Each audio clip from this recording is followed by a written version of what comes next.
Lo primero que tendría que decir yo es que yo comparto completamente, coincido en la importancia que puede tener esto. Y hay tres o cuatro temas por los cuales para mí en lo personal esto es muy relevante. Yo los mencionaba en mi intervención anterior. Solamente el 37% de los mexicanos tienen una cuenta bancaria y en las regiones más pobres solamente el 24% de ellos tienen una cuenta bancaria. Las regiones más pobres son además las más aisladas, las que están en los sectores rurales y donde probablemente por el tamaño de las ciudades no tienen la escala suficiente para tener un banco o para tener un cajero automático. Y es entendible que entonces no los tuvieran. Lo que permite FinTech es cerrar esa brecha, porque ahora ya no necesariamente se va a tener que tener un banco para hacer transacciones financieras.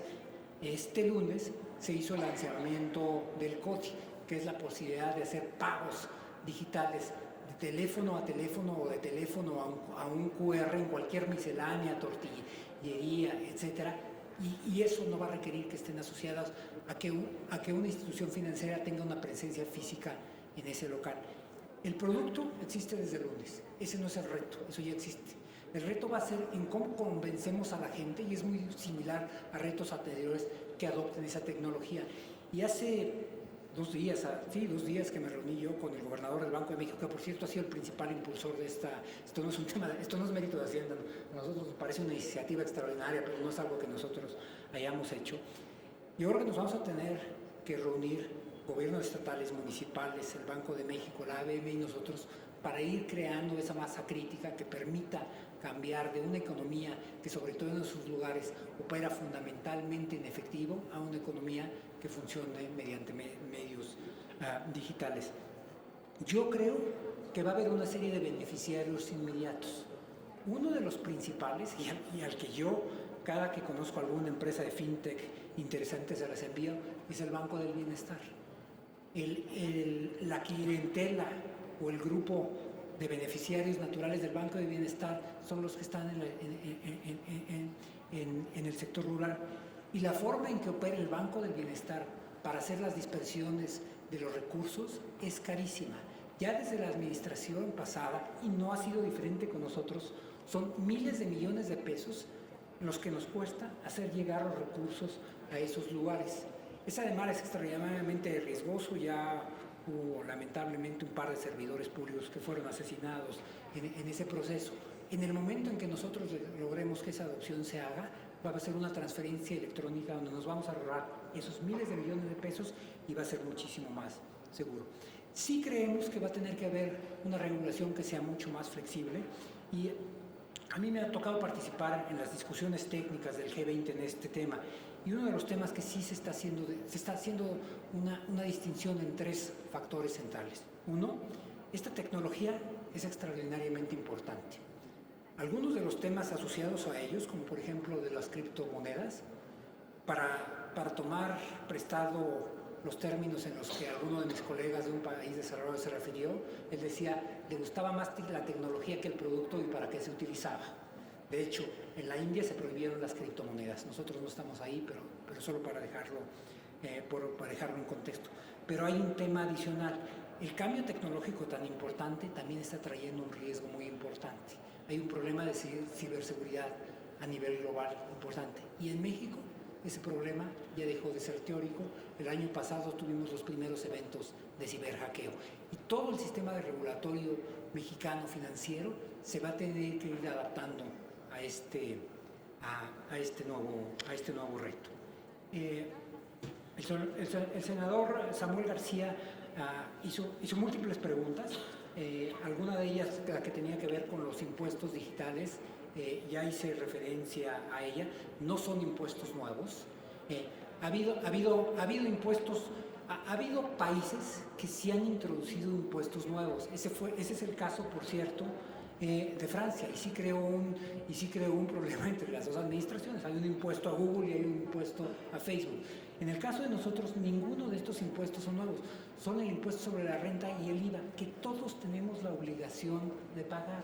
Es solo que la forma de cobrarlo es más fácil cuando es algo tangible que cuando es algo que pasa a través de Internet. Y hasta ahora lo que hemos encontrado es una respuesta muy, muy positiva de estas empresas. Y por cierto, senador, hay algo que usted señaló en lo que con todo respeto estaba equivocado. No estamos haciendo una distinción entre las plataformas nacionales y las extranjeras. De hecho, las primeras que empezaron a pagar ya y a retener son las extranjeras. Uber empezó a retener. Usted dio un ejemplo muy puntual que fue entre Delantal y Uber Eats. Uber Eats está ya reteniendo y está enterando a nosotros. Se trata nada más de que haya una cancha pareja, de que todo el que tenga que pagar un impuesto, porque así está en la ley, lo pague, no pague más y no pague menos. Así hizo usted, no fue exactamente en sus preguntas, pero sí fue en sus comentarios, hacía una referencia a los temas del aeropuerto y Dos Bocas, etc. Yo solo voy a ser muy breve para poderme referir a las preguntas que de verdad hizo. En el caso de los bonos del aeropuerto, hay 4 emisiones que fueron lanzadas. 3 de las 4 emisiones al día de ayer estaban cotizando arriba de par, lo cual quiere decir que los inversionistas estaban dispuestos a pagar más de lo que el bono cuesta en valor nominal. Así es que no solamente no hay un problema de credibilidad, es un bono que tiene una alta bursátilidad y está extraordinariamente bien recibido. Hizo una referencia a la parte de los factureros. Espero que se sienta satisfecho con la respuesta que le di a la senadora Lili Telles. Hay un tema con el que yo creo que sí vamos a tener que nosotros como país, yo no nada más diría entre el Ejecutivo y el Congreso, discutirlo con gran amplitud. Y me refiero al IEPS. Primero el IEPS es un impuesto muy específico. El IEPS es un impuesto que se le carga a aquellos bienes que producen un mal cuando se consumen. Es decir, alguien compra gasolina y le sirve para transportarse, eso es un bien, pero produce contaminación, ese es un mal. Alguien compra cigarrillos y es un bien, a esa persona recibe, pero causa cáncer y causa problemas para los fumadores secundarios, etc. Entonces, ese impuesto, que por cierto sí existe en todo el mundo, tiene otro nombre, se llama excise tax en inglés. Ese, por cierto, tiene un objetivo muy específico. Está diseñado para desincentivar el consumo de esos bienes. Esos bienes suelen tener una elasticidad de la demanda muy alta, quiere decir que la gente que le gusta fumar no siempre, aún ante un cambio de los precios, está dispuesto a bajarle, pero la elasticidad no es infinita, lo cual quiere decir que cualquier cambio en ellos tiene un efecto. Hay una diferencia muy importante en el IEPS que está asociado a la naturaleza de este impuesto. A diferencia de cualquier otro impuesto como el ISR y el IVA, lo único que importa en el resto de los sectores es la tasa. Es decir, si alguien tiene ingresos y le aplica la tasa del 30% y sus ingresos se van al doble, el impuesto es el doble. Si alguien tiene ingresos de un cierto monto y sus ingresos se van a la mitad, el impuesto pagado se va a la mitad. En los impuestos de estos bienes tienen además además de la tasa, tiene un elemento fijo nominal, porque pensemos que hubiera un avance tecnológico en la producción de cigarros que bajara el precio de cigarros, el impuesto tradicional del IVA o de los impuestos a la renta esa bajaría en la misma proporción y por lo tanto habría un aumento en el consumo de ese bien. Por eso hay una parte fija en pesos y esa parte es la que estamos actualizando. El precio en pesos está permaneciendo contraste. Si hay alguno de estos, no me acuerdo cuál fue, que no se actualizaba desde el año 2011 o 2012, y lo que estamos haciendo es corrigiendo esa parte. Pero si a ustedes les pareciera excesiva, yo creo que lo tenemos que corregir de todas formas, pero lo podemos corregir en etapas si piensan que el brinco es muy importante. Hizo usted referencia específica a las bebidas saborizadas, exactamente. Ese sí es un punto donde yo puedo estar equivocado, pero yo tengo una opinión muy fuerte sobre eso.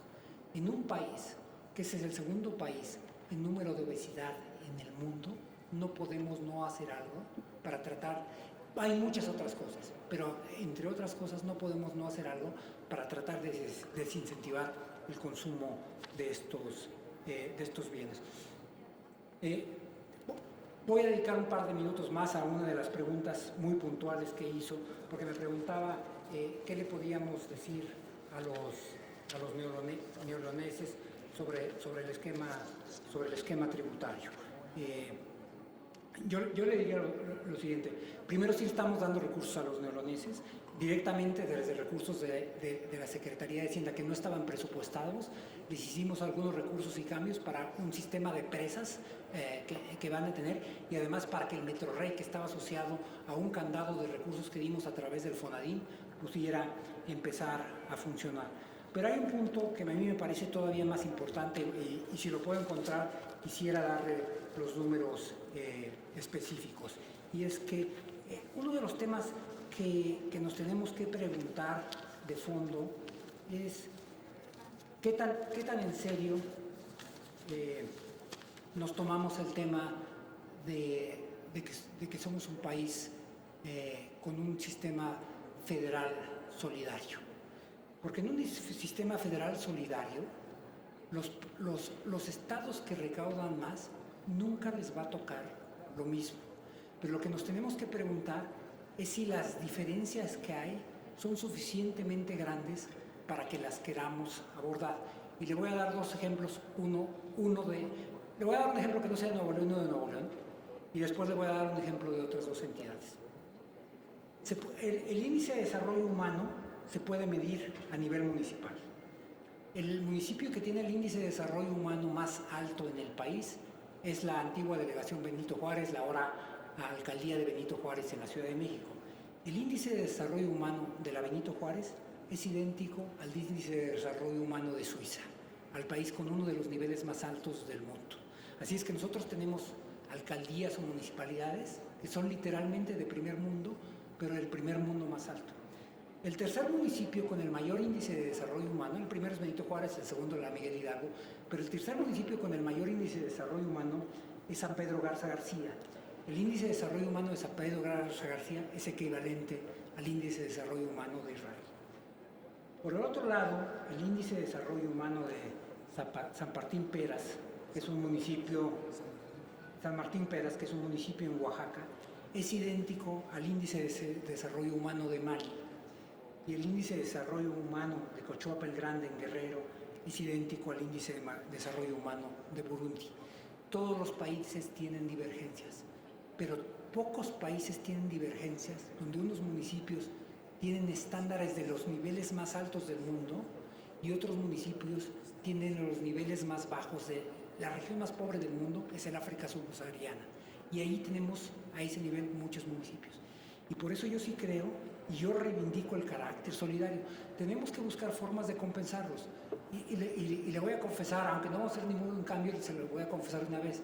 Yo creo que la actual ley de coordinación fiscal tiene problemas y está castigando además a estados como Querétaro, a estados como Nuevo León, a estados como la Ciudad de México. En algún momento lo vamos a tener que discutir, pero va a requerir una discusión de fondo, porque cuando la cambiemos, más o menos la mitad de los estados van a ganar y la otra mitad va a perder. Entonces, además de una discusión de cuál es la fórmula correcta, va a tener que haber un tránsito político y en ese terreno ustedes son mucho mejores que yo. Espero que en algún momento podamos platicar sobre ello. Paso a los temas que tienen que ver con las preguntas que me hizo la senadora Vanessa. ¿Perdón? Ah, sí. Sí, el tema de salud. Primero hay varias cosas asociadas ahí. Primero tiene que ver con el presupuesto, se hace una referencia. El sector salud prácticamente, no, la Secretaría de Salud, que está en el paquete prácticamente en lo mismo en términos reales. Pero el sector salud, hay una forma de clasificar, hay tres formas de clasificar el gasto. La clasificación administrativa, que es quién gasta, cuánto gasta la Secretaría de Salud, cuánto gasta Educación, etc. La clasificación económica, que es en qué se gasta, o sea, cuánto se va a capítulo 1000, cuánto se va a gasto de inversión, cuánto se va a transferencias. Pero hay una tercera forma que se empezó a adoptar en el mundo hace más o menos 20, 25 años y que en México es relativamente reciente, que es la clasificación funcional. La clasificación funcional trata de identificar en qué se gasta, pero no por unidad administrativa. Le doy un ejemplo que para mí siempre es el más sencillo. Si nosotros quisiéramos ver cuál es el gasto que se hace en educación, tendríamos que ver cuánto gasta la SEP, pero por ejemplo los programas de alfabetización que antes tenía la Secretaría de la Defensa Nacional, esos en realidad son gastos en materia educativa. Si nosotros vemos la clasificación funcional, hay un aumento del 6% de un presupuesto al otro. Está ahí, pero con muchísimo gusto se los hacemos llegar. La pregunta que me hacía la senadora Vanessa Rubio, que tenía que ver con las decisiones y las decisiones de inversión y las decisiones de cancelación del aeropuerto, si ellas habían afectado la confianza del inversionista. Yo creo que hay cosas que les podríamos haber explicado mejor, pero como yo refería hace unos minutos, el hecho de que los bonos del aeropuerto están cotizando a par o arriba de par, quiere decir que no tienen un problema. Yo creo que el tema de fondo con el aeropuerto no era eso, y usted hizo referencia al tema del costo-beneficio. Yo voy a hacer referencia al tema del costo-beneficio, pero también al tema del diseño. Lo que se estaba optando con el aeropuerto era cambiar de un modelo de sistema de aeropuerto para la Ciudad de México, donde tenías el aeropuerto de la Ciudad de México y el aeropuerto de Toluca. El aeropuerto de Toluca en algún momento estuvo operando más de 4 o 5 millones de pasajeros al año. Hoy está operando alrededor entre el 10 y el 8% de eso. Es un activo que está desperdiciado.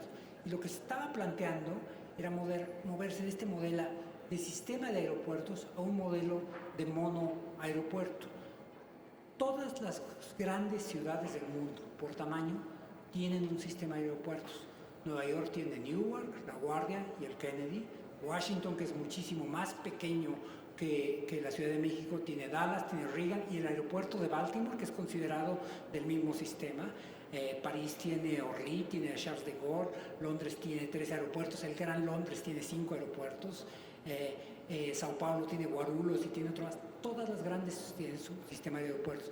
Y en esta concepción de sistema de aeropuertos, y ese es el modelo que esta mi administración eligió, y que es la que tienen todas las grandes ciudades del mundo, no hay ningún secreto ahí, sí había una pieza, usted hizo referencia y se lo agradezco mucho, al tema de costo-beneficio.